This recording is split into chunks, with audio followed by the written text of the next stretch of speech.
Okay, good morning po, good afternoon, good evening po ulit sa lahat. So, kukontinue po natin yung lesson natin sa Discipleship 2. Ano na po tayo, nasa Chapter 3, Conversing with God.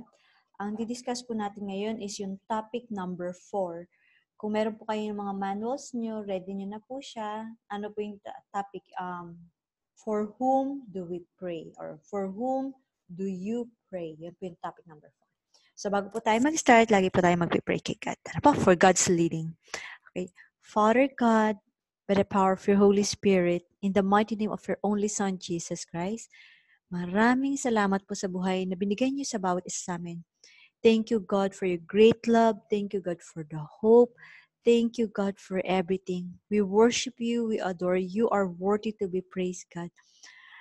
Patawarin niyo po kami, God, if time po nagkakasala kami at nawawalan po kami, God, ng time para sa inyo, God. Forgive us, Lord, and bless mo po na sa pag-aaral namin ng inyong salita, mamuhay ito sa puso namin, God. Linisin mo po kami, God, nang maisabuhay namin lahat ng inutos mo sa inyong salita sa Holy Bible, God. As we discuss, God, for whom do you pray na topic, God, malaman po namin at maisabuhay namin ang pagdadasal, God, in spirit and in truth, in Jesus' name, Panginoon ko, nang naaayon sa inyong kalooban at sa inyong puso. At inaalay po namin lahat ng prayers sa inyo, God. And we praise you, we adore you, we love you. Abba, our Father, our Lord Jesus Christ, and our Holy Spirit. Holy Spirit, take in control, teach us, and help us to understand your message as you reveal the answers na maisabuhay po namin. In Jesus' name, Amen. Okay po, so share ko na po agad yung ito po. So ulit po, sabayan niyo po ako sa pagsulat ng sagot, tapos especially po sa pagbasa ng Holy Bible message. Okay pa? So ito na po tayo, yung sa for whom do you pray? Para kanino? Okay, for whom? Para daw kanino tayo nagdadasal. So number 9, yung question is, what did Paul desire for those who didn't know Christ? Romans 10:1. Ano daw yung hinangad ni Paul na para doon sa mga hindi pa nakakakilala kay Jesus Christ? Tapos may kasunod na question yun, what did he do about it? So nagkaroon siya ng desire, ibig sabihin sa puso niya, nagkaroon siya ng mithiin, okay? Parang nagkaroon siya ng desire para sa mga tao na hindi pa nakakakilala kay Jesus Christ. At hindi lang yung desire, ibig sabihin may ginawa siya kasi did. Okay? So may ginawa siya about it. So kailangan natin malaman yon sa Romans 10:1 kung ano yung desire at ano yung ginawa niya para doon sa desire na yan. Okay po? So punta tayo sa Romans 10:1.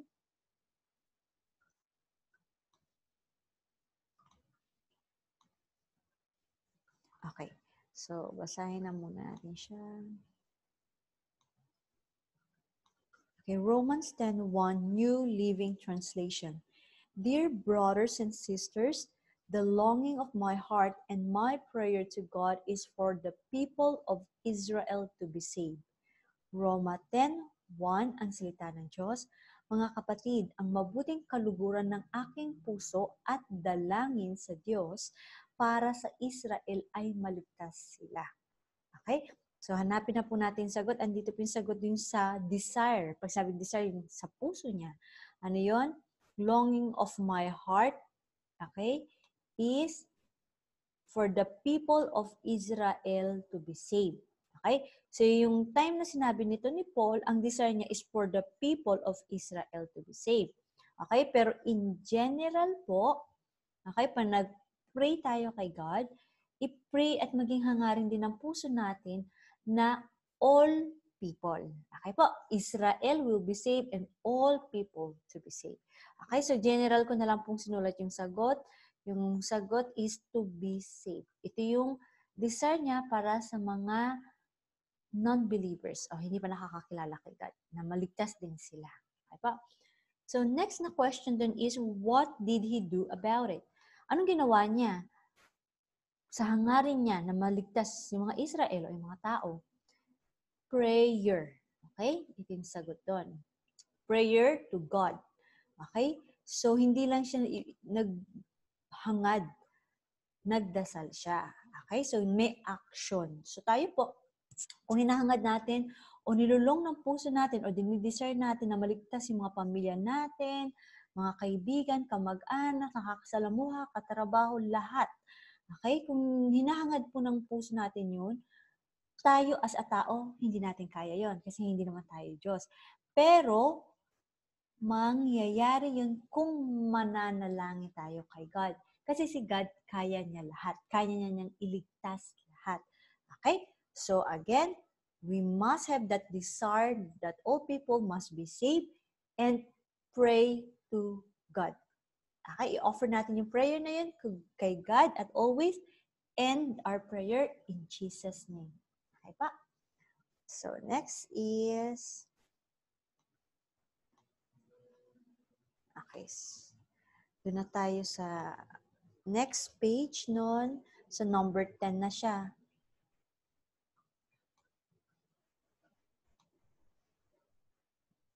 Nakita pa. So, number 10, read 1 Timothy chapter 2, verses 1 to 4. What groups of people should you pray for? Why? Ano daw yung mga grupo ng mga tao na kailangan natin ipagdasal at bakit? Okay? So, makikita natin sa 1 Timothy 2, 1 to 4. Basahin po natin ito sa direkto na po natin sagutan doon. Okay, so dito po.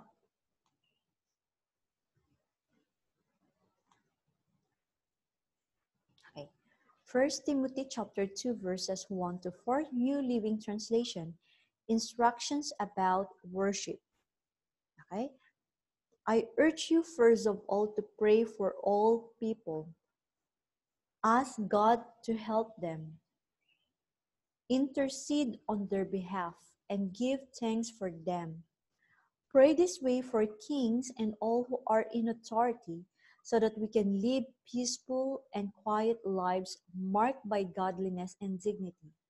This is good and pleases God, our Savior, who wants everyone to be saved and to understand the truth.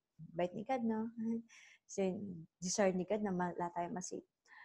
First, kay Timothy, chapter 2, verses 1 to 4, ang salita ng Diyos. Mga tagubilin patungkol sa pagsamba.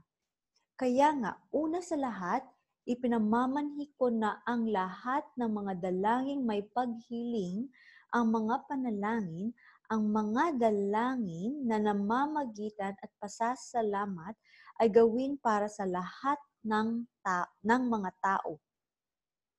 Gawin din ang mga ito para sa mga hari at para sa lahat ng mga nasa pamamahala. Ito ay upang mamuhay tayo ng payapa at tahimik sa lahat ng gawaing makadiyos at karapat-dapat na pag-ugali, sapagkat ito ay mabuti at katanggap-tanggap sa harapan ng Diyos na ating tagapagligtas.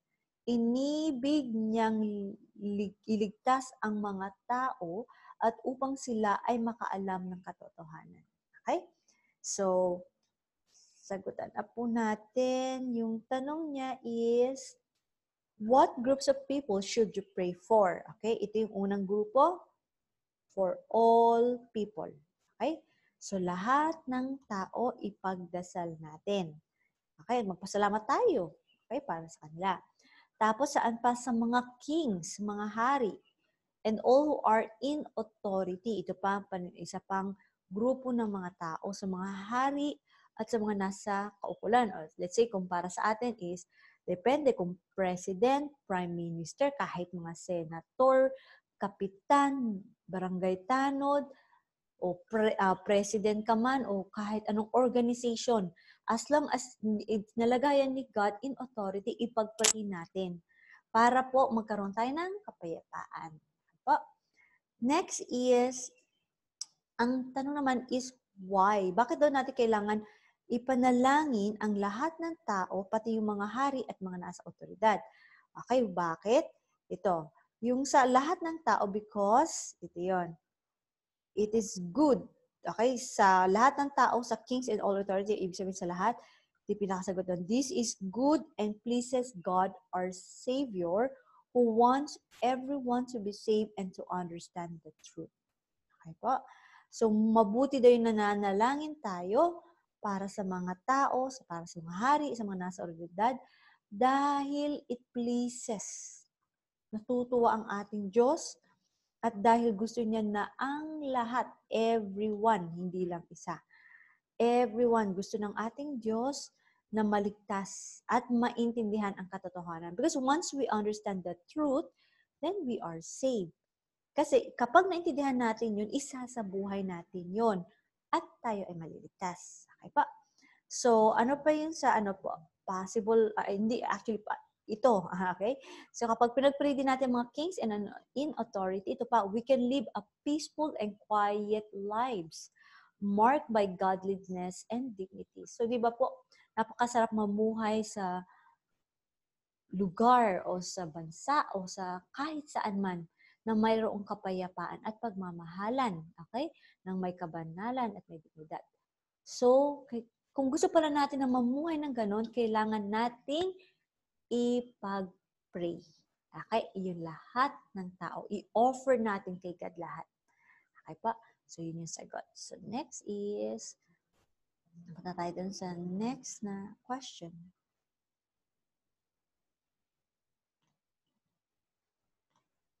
Okay. So, number 11. Okay? So, number 11, what does the Lord desire you to pray for? Matthew 9, 37, 38. So, kanina doon sa Romans 10:1, ano yung desire ni Paul? Ngayon naman, may desire din si God na kailangan natin ipanalangin. So, tinatanong nito, ano daw yung desire ng ating Panginoon na ipanalangin natin? So, basahin natin yung Matthew chapter 9, verses 37 to 38. At sasagutan din natin kung why do you feel this is important. Bakit daw mahalaga yun? Okay, so naman tayo sa Bible message.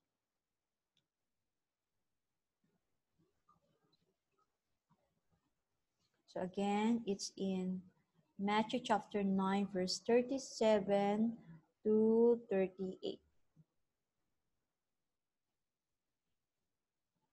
Okay, ito po. Matthew chapter 9, verse 37 to 38. Okay? Ito yung nasa lesson natin, New Living Translation. He said to his disciples, the harvest is great, but the workers are few. So pray to the Lord who is in charge of the harvest. Ask him to send more workers into his fields. Mateo 9:37 to 38, ang salita ng Diyos. Nang magkagayon, sinabi niya sa kanyang mga alagad, totoong marami ang aanihin, ngunit kakaunti ang manggagawa. Idalangin nga ninyo sa Panginoon ng anihan na magpadala siya ng mga manggagawa sa kanyang anihan. Okay, yung manggagawa dito is yung workers or laborers, is yung harvest ni God is yung pag-ani ng mga tao, ng mga kaluluwa pabalik kay God. Okay, sabi niya nga His fields. Hindi ng tao His. Kanino yun? Kay Lord. Okay? He said, okay, kailangan natin malaman sino yung nagsabi ng He. Okay? So, kailangan natin basahin yung Matthew chapter 9. Okay? Or yung mga Bible verses bago yung sa 37 to 38 para mas lalo natin maintindihan saka para malaman natin yung mga kasagutan. Okay po, kasi yung tanong dito is, what does the Lord desire you to pray for? Okay? So, ito. Matthew chapter 9, verse 35 to 36, New Living Translation, the need for workers. Jesus traveled through all the towns and villages of that area, teaching in the synagogues and announcing the good news about the kingdom. And he healed every kind of disease and illness. When he saw the crowds, he had compassion on them because they were confused and helpless like sheep without a shepherd. Mateo chapter 9, verse 35 to 38, ang salita ng Diyos. Kakaunti ang mga manggagawa. Nilibot ni Jesus ang lahat ng lungsod at nayon. Siya ay nagtuturo sa kanilang mga sinagoga at nangangaral ng ebanghelyo ng paghahari. Siya ay nagpagaling ng lahat ng uri ng mga sakit at karamdaman nang makita niya ang napakaraming tao na habag siya sa kanila sapagkat nanlulupaypay sila at nangalat katulad ng mga tupang walang pastol. Okay? So, ngayon, nalaman na natin kung sino yung nagsabi dito. Sa verse 37, He said to His disciples, sino yung nagsabi nito? Si Jesus Christ. Okay? Ngayon, sagutin na natin, what does the Lord desire you to pray for? Andito yung sagot.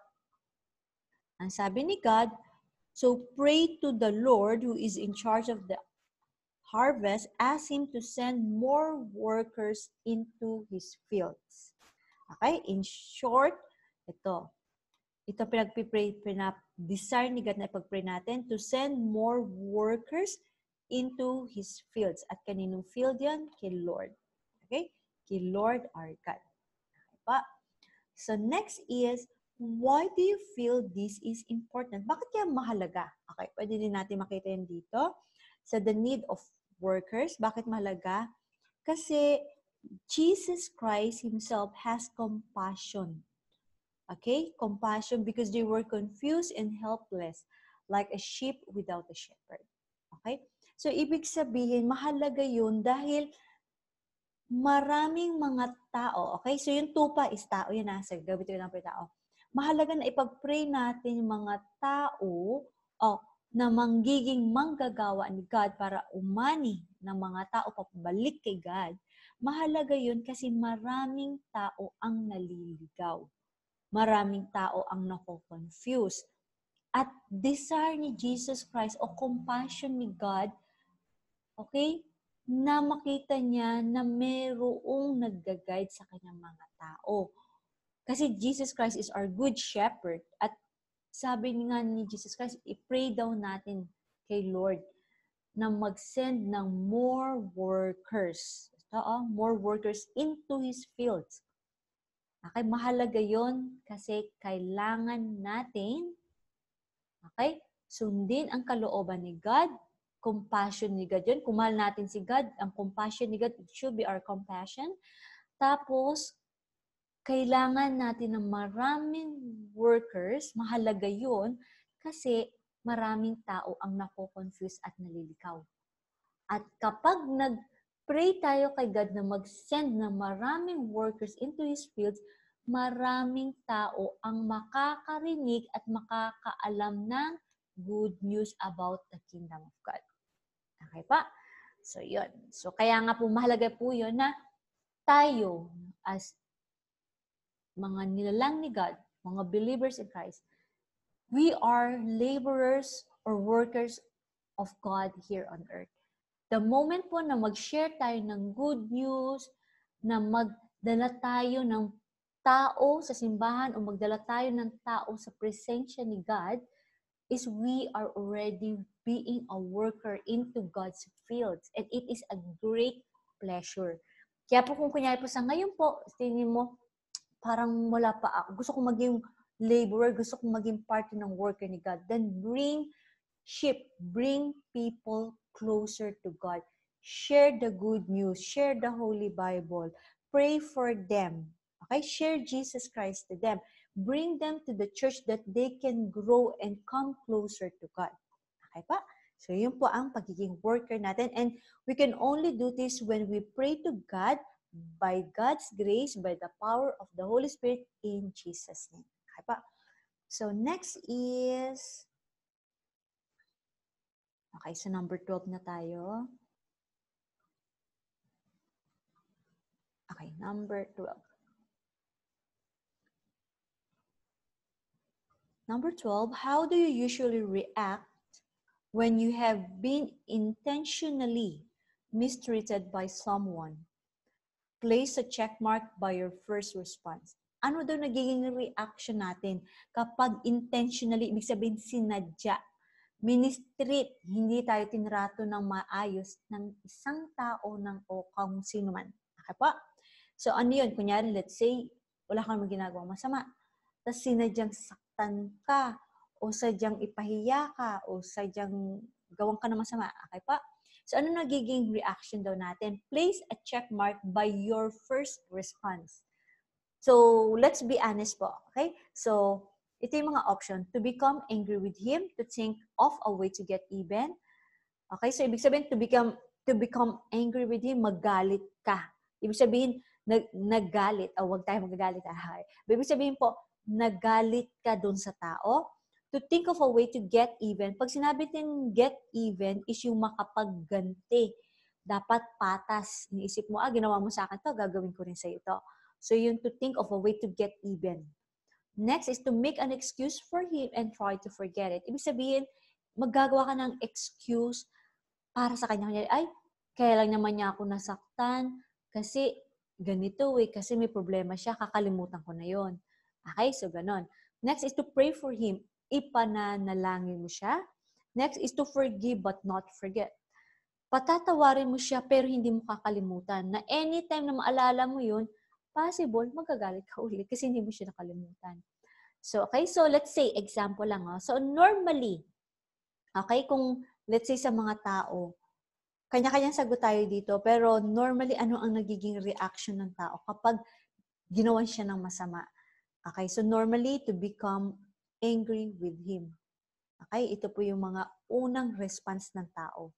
Okay, pero mali yun. Okay po, so hindi tama na magalit tayo.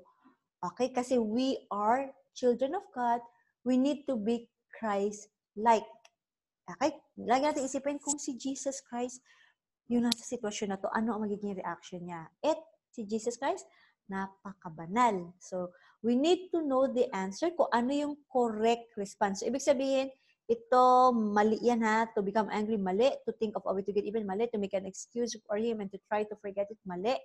Okay, but mali yun to make an excuse for him and try to forget it. Ibig sabihin, hindi mo na correct yung tao, hindi mo na pag-pray. So, mali pa rin siya. To pray for him, tama. To forgive but not to forget, kailangan natin i-forget din natin para yung forgiveness is nandoon. Okay? But in order for us to know kung ano po yung tagang correct response at dapat natin mag-response, kailangan natin basahin yung Luke chapter 6 verse 28. Okay?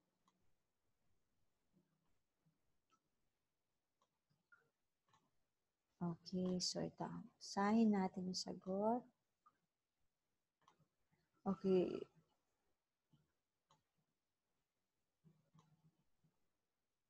Okay, Luke chapter 6 verse 28, New Living Translation. Bless those who curse you, pray for those who hurt you. Lucas 6:28 ang salita ng Diyos. Sabihin ninyo ang mabubuti sa mga nanunungayaw sa inyo. Ipanalangin ninyo sila na umaalipusta sa inyo. Sobrang banal ni God, no? So, yan pa rin yung magiging reaction daw natin. I-bless. Mabubuti pa rin daw ang sasabihin. Okay? Those who curse you. And ano pa? Pray for those who hurt you. Yung mga nag-mistreat sa'yo, nanakit sa'yo, ipanalangin sila. Anong pwede natin ipanalangin na God? Forgive them. Okay? Sa ginawa nila, forgive me rin po. Lagi tayong hingi tayong kapalaran kay God. At pray natin na God, tulungan mo po na makakilala rin sila sa inyo, na makikita nila ang kaliwanagan sa inyo para wag na po nila gawin yung masama. Tapos pray din natin na God, gamitin mo po ako, bigyan mo ako ng wisdom, knowledge, anointing of the Holy Spirit, boldness, the courage, opportunity na ma-share kita sa tao na ito para makakilala siya sa inyo. Okay po? So pwede yun maging prayer natin kay God. Okay po? So next is okay, so ito yung sagutan. So, bless those who curse you and pray for those who hurt you. Ito po yung sagot. Okay, so next is ito.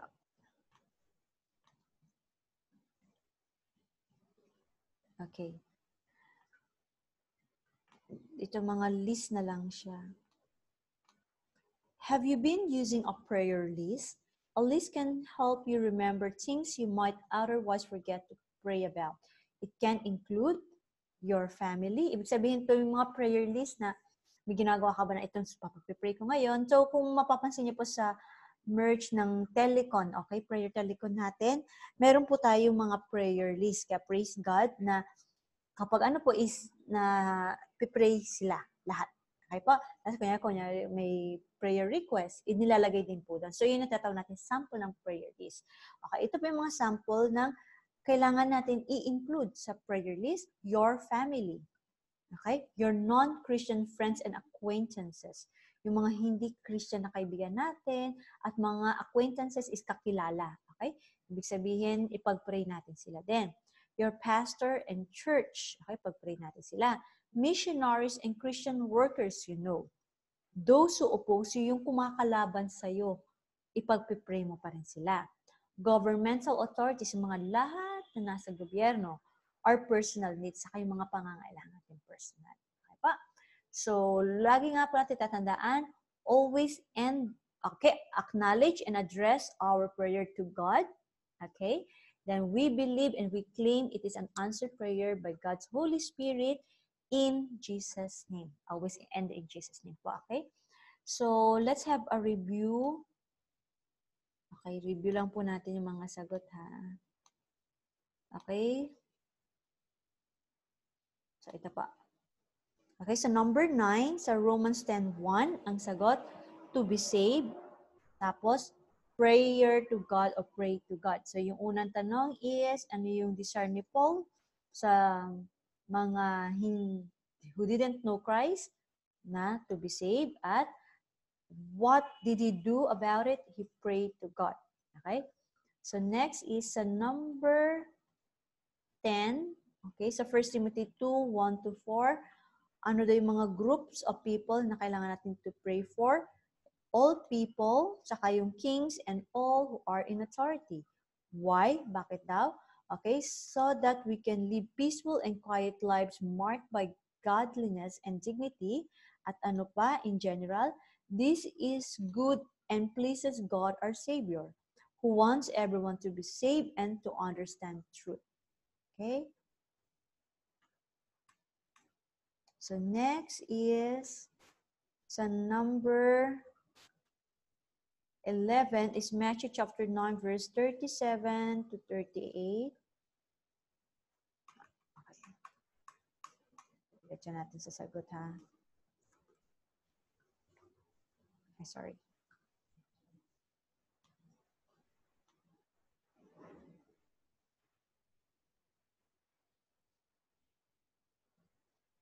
Ay, sorry.